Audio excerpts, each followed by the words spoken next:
Graças a Paz, amados irmãos, muito prazer estar aqui novamente, mais um domingo com vocês, para estudarmos um pouco mais da carta de 1 Pedro. Estamos já no penúltimo vídeo dessa saga, então se por algum acaso é a primeira vez que você está tendo contato com essa série de estudos, clica no card aqui em cima que você vai ter acesso à playlist inteira de todos os vídeos que nós já gravamos sobre esta carta. Hoje nós vamos estudar um pouco sobre o capítulo 4 desta carta, tá certo? Vai ser diferentemente das outras vezes que nós dividimos o capítulo em 2 vídeos, nós vamos fazer o capítulo 4 somente nesse vídeo, tá certo? Então, pega a tua Bíblia, pega teu caderno de anotação, vamos estudar um pouquinho, ver o que é que Deus quer tratar com a gente através desse texto, amém? Então nós vamos dividir este estudo agora o capítulo em 3 partes, né? A primeira parte nós vamos estudar do versículo 1 ao 6, um pouco sobre abandonar o pecado e viver para Deus. Dos versículos 7 a 11, nós vamos falar um pouco sobre o serviço, né? Sobre viver em amor e serviço. E na terceira parte, que é do 12 até o 19, nós vamos ver um pouco sobre sofrer com propósito, que no caso é sofrer por Cristo e não pelo pecado, tá certo? Então nós vamos dividir desta forma. E qual é o objetivo da gente, né? Com esse estudo de hoje? A gente vai sair daqui entendendo que, assim como no restante da carta, ele fala muito sobre o sofrimento, né? Dadas as condições que aqueles cristãos naquela época viviam, nós vamos compreender um pouco que o nosso sofrimento tem um propósito, né? Nós vamos refletir sobre viver uma vida santa, assim como ele reflete durante toda a carta, e a gente tem que procurar aplicar essas coisas na nossa vida. Então, vamos primeiro dar uma olhada, né, vamos estudar um pouco sobre abandonar o pecado e viver para Deus. Então, o título que a NVI traz para esse trecho do texto é justamente Vivendo para Deus. Então, nós vamos ver o que versículo a versículo ele vem nos tratando. Então vamos ler os versículos 1 e 2 agora, que eles vão falar um pouco sobre a vontade de Deus. Então eles vão falar o seguinte: portanto, uma vez que Cristo sofreu corporalmente, armem-se também do mesmo pensamento, pois aquele que sofreu em seu corpo rompeu com o pecado, para que no tempo que lhe resta não viva mais para satisfazer os maus desejos humanos, mas sim para fazer a vontade de Deus. Então ele diz aqui que a vontade de Deus ela tem que guiar as nossas ações, né? Ele fala para que não viva mais para satisfazer os maus desejos humanos, mas sim para fazer a vontade de Deus no tempo que lhes resta, no restante da nossa vida. Nós conhecemos Jesus hoje, né? Nós fomos salvos, remidos pelo seu sangue, né? E tivemos a percepção da nossa culpa, do nosso pecado hoje, no dia de hoje. Vamos usar esse exemplo. Então, no restante da nossa vida, nós não temos mais que viver para os maus desejos que nós tínhamos antes, mas sim, agora, para a vontade de Deus.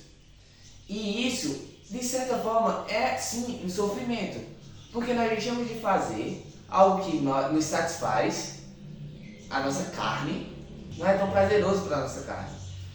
Então, nós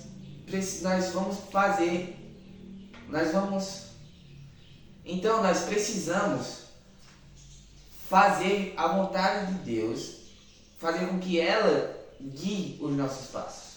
Ele usa o exemplo do sofrimento de Cristo, e quando nós usamos o sofrimento de Cristo como exemplo pessoal, nós vemos que, embora que nós soframos por fazer o que é certo aos olhos de Deus, mesmo que nós soframos nas mãos dos ímpios, o sofrimento faz com que nós percebamos que o pecado não vale a pena. Né? Que o nosso pensamento de sofrimento aqui na terra vai valer a pena pela recompensa que nós vamos receber no céu. Então, sofrer um pouquinho agora, para que o restante da eternidade nós passamos no gozo eterno de Deus, compensa muito mais do que viver uma vida prazerosa agora, pequena, curta, mas que o restante da eternidade nós passamos sofrendo o castigo divino, né? A ira de Deus sobre nós, que é justamente o inferno. Então, o sofrimento aqui faz nos pensar que o pecado não compensa, né? Mas para que nós vivamos de fato, apliquemos a vontade de Deus na nossa vida, nós precisamos ter algumas coisinhas em mente. Então nós vamos ler o restante dos versículos e continuar pensando justamente sobre essa questão de abandonar o pecado para que vivamos para Deus. Então ele fala o seguinte, versículo 3. No passado vocês já gastaram tempo suficiente fazendo o que agrada aos pagãos. Naquele tempo vocês viviam em libertinagem, na sensualidade, nas bebedeiras, orgias e farras e na idolatria repugnante. Eles acham estranho que vocês não se lancem, como eles, na mesma torrente de imoralidade. Por isso os insultam. Contudo, eles terão que prestar contas àquele que está pronto para julgar os vivos e os mortos. Por isso mesmo o Evangelho foi pregado também aos mortos, né? Para que eles, mesmo julgados no corpo segundo os homens, vivam pelo Espírito segundo Deus. Então, se a gente precisa abandonar o pecado para que a gente possa viver para Deus, né? Aplicar a vontade de Deus na nossa vida, quais são os passos que nós precisamos? Primeiro de todos, nós precisamos declarar guerra contra o pecado. E o que significa declarar guerra contra o pecado? É literalmente eu dizer, olha, isso aqui é errado e eu vou combater isso aqui até o dia que eu morrer. Então, a imoralidade sexual é um pecado? Então eu vou combater a imoralidade sexual até o dia que eu morrer.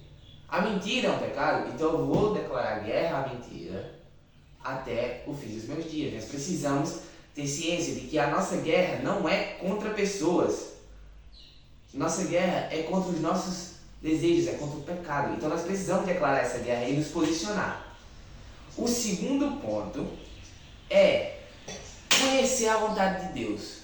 Nós precisamos saber o que Deus quer para a nossa vida.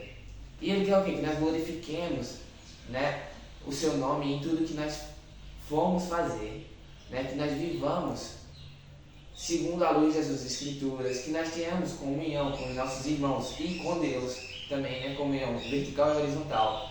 Então essas são algumas coisas que fazem parte da vontade de Deus para a nossa vida. Então nós precisamos ter muito claro na nossa mente a vontade de Deus. E o terceiro ponto, nós precisamos, o passado de pecado deve ficar para trás. Nós precisamos deixar de ter saudade da vida que nós tínhamos antes do encontro de Jesus Cristo, né? Nós precisamos não ter essa saudade do pecado, precisamos realmente deixar para trás, porque realmente o pecado é muito prazeroso para a nossa carne.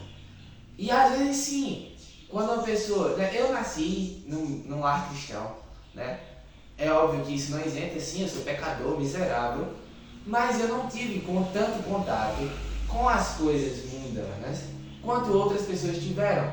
E o que acontece é que às vezes essas pessoas que tiveram este contato passam às vezes a sentir certa saudade dos momentos em que vivia ali, que trazia prazer para a carne. Mas o que é que o texto nos fala? Que nós precisamos abandonar esta vida de pecado, né?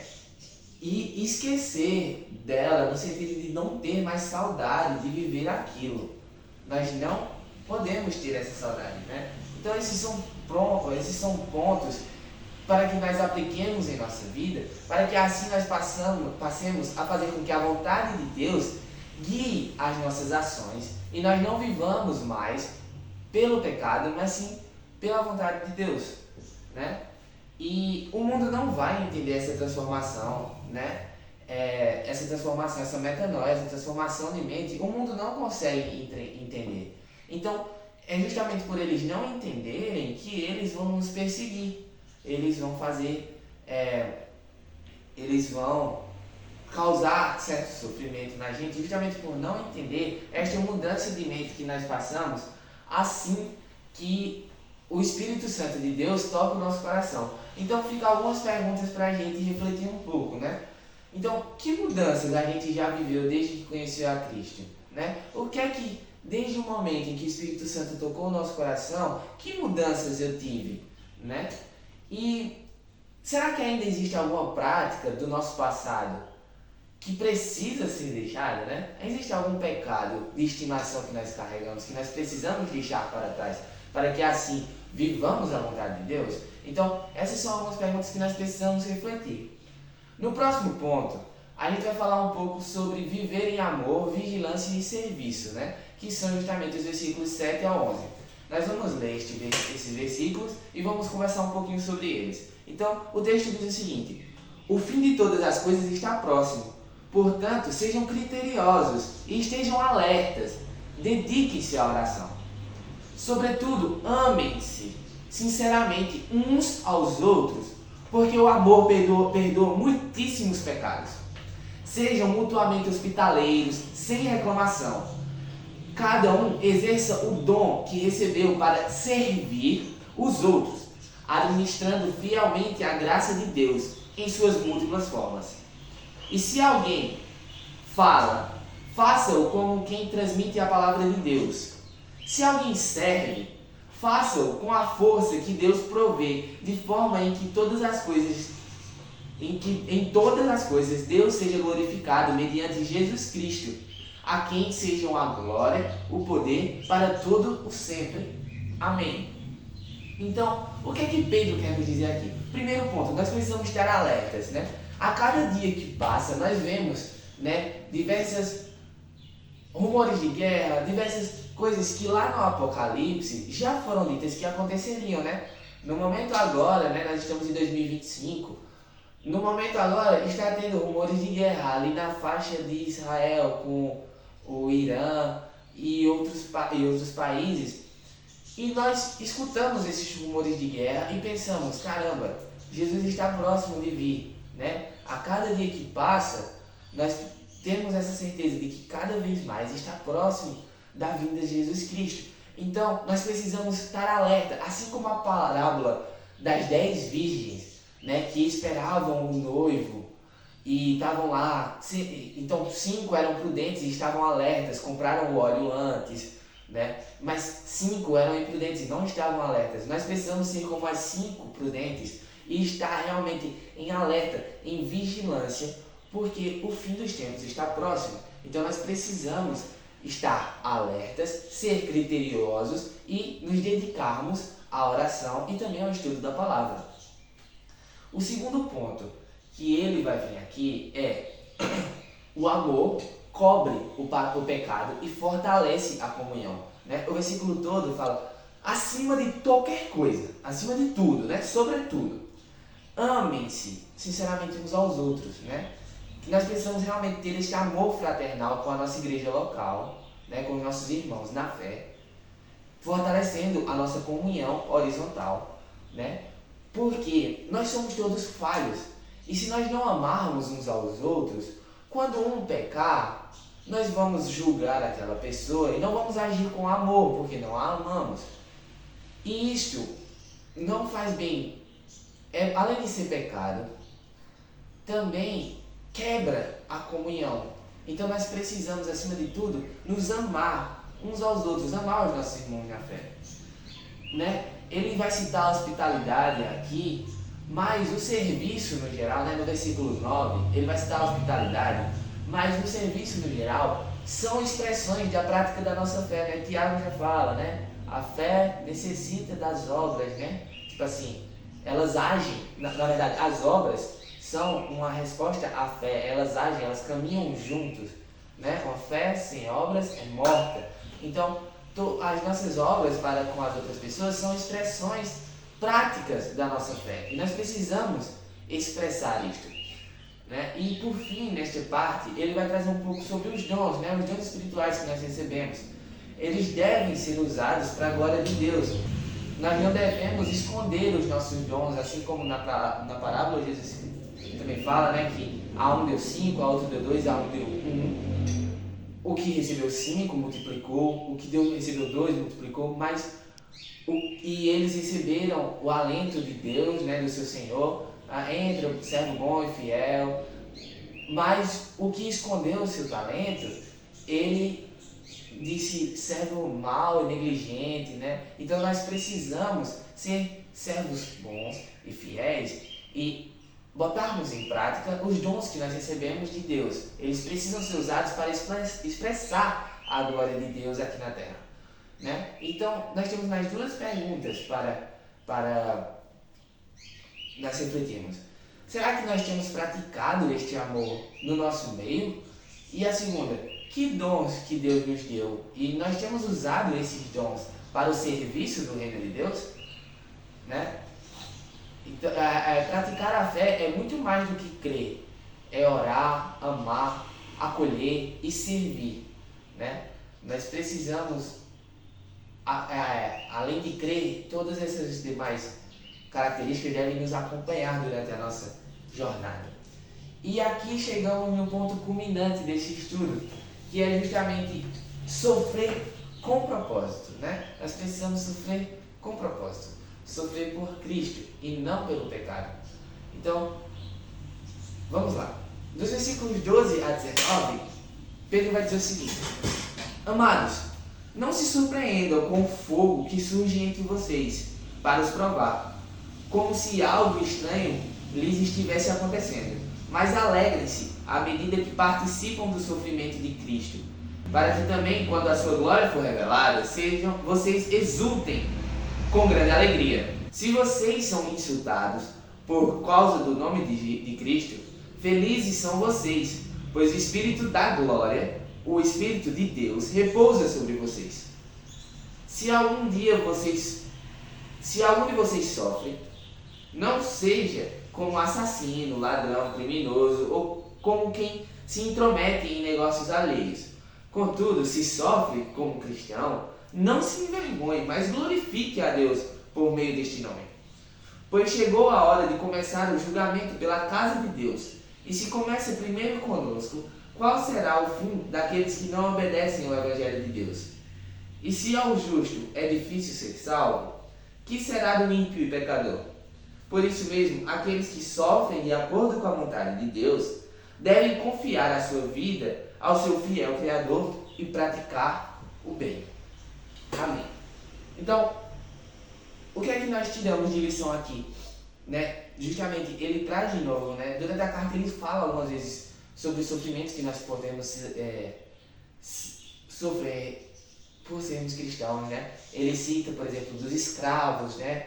Que eles, se fossem para sofrer, que não fosse pelos seus erros, né? Então aqui ele traz isso também, né? Primeiro, as provações, elas não devem nos surpreender. Primeiro ponto.